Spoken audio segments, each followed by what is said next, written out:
सुप्रभात मित्रों, आपका दिन शुभ एवं मंगलमय हो। एक छोटी सी मोटिवेशनल स्टोरी लेकर मैं हूं आपके साथ अनुभव। आज की कहानी एक जादूगर की है जो कि मृत्यु के करीब था। उसने मृत्यु से पहले अपने बेटे को चांदी के सिक्कों से भरा एक थैला दिया और बोला, जब भी इस थैले से चांदी के सिक्के खत्म हो जाएं, तो मैं तुम्हें एक प्रार्थना बताता हूँ। उसे दोहराने से चांदी के सिक्के फिर से भरने लग जाएंगे। उसने बेटे के कान में 4 शब्दों की प्रार्थना कही और मर गया। अब बेटा चांदी के सिक्कों से भरा थैला पाकर आनंदित हो उठा और उसे खर्च करने में लग गया। वह थैला इतना बड़ा था कि उसे खर्च करने में कई साल बीत गए। इस बीच वह प्रार्थना भूल गया। जब थैला खत्म होने को आया तब उसे याद आया कि अरे, वो 4 शब्दों की प्रार्थना क्या थी। उसने बहुत याद किया, उसे याद ही नहीं आया। अब वह पड़ोसियों से पूछने लगा, ऐसी कोई प्रार्थना तुम जानते हो जिसमें 4 शब्द हैं? एक पड़ोसी ने कहा, हाँ, एक 4 शब्दों की प्रार्थना मुझे मालूम है, ईश्वर मेरी मदद करो। उसने सुना और लगा ये वे शब्द नहीं थे, कुछ अलग थे। फिर भी उसने वह शब्द बहुत बार दोहराए, लेकिन चांदी के सिक्के नहीं बढ़े। वह बहुत दुखी हुआ। फिर वह एक दूसरे व्यक्ति से मिला। उन्होंने बताया, तुम ये प्रार्थना करो कि ईश्वर तुम महान हो। परंतु ये 4 शब्दों की प्रार्थना दोहराने से भी उसका थैला नहीं भरा। इसी तरह वह कई और लोगों से मिला।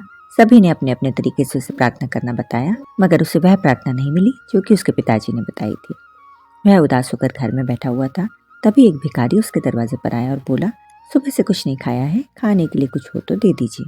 उस लड़के ने बचा हुआ खाना भिखारी को दे दिया। उस भिखारी ने खाना खाकर बर्तन वापस लौटाया और ईश्वर से प्रार्थना की, हे ईश्वर तुम्हारा धन्यवाद।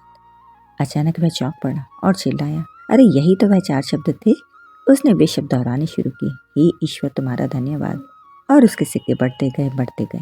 इस तरह उसका पूरा थैला भर गया। इसी तरह जब उसने फिर से किसी की मदद की तब उसे वह मंत्र फिर से मिल गया, हे ईश्वर तुम्हारा धन्यवाद। यही सबसे बड़ी प्रार्थना है, क्योंकि जिस चीज़ के प्रति हम धन्यवाद देते हैं वह चीज़ बढ़ती ही जाती है। यदि रिश्तों के लिए धन्यवाद करते हैं तो रिश्ते मजबूत होते हैं। पैसों के लिए धन्यवाद देते हैं तो पैसा बढ़ता है। प्रेम के लिए धन्यवाद देते हैं तो प्रेम बढ़ता है। ईश्वर या गुरु के प्रति धन्यवाद के भाव निकलते हैं तो हमें ऐसा ज्ञान प्राप्त होता है जो कि हमारे जीवन में उतरकर हमें ज्ञानवान और गुणवान बना देता है। हे ईश्वर तुम्हारा धन्यवाद, ये 4 शब्द नहीं, प्रार्थना की शक्ति है।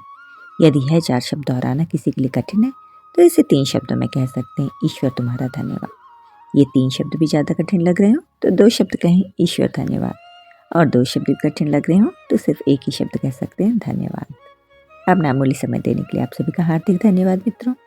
मिलती हूँ अगले वीडियो में फिर एक नई कहानी के साथ। तब तक के लिए दीजिए इजाज़त। राधे राधे।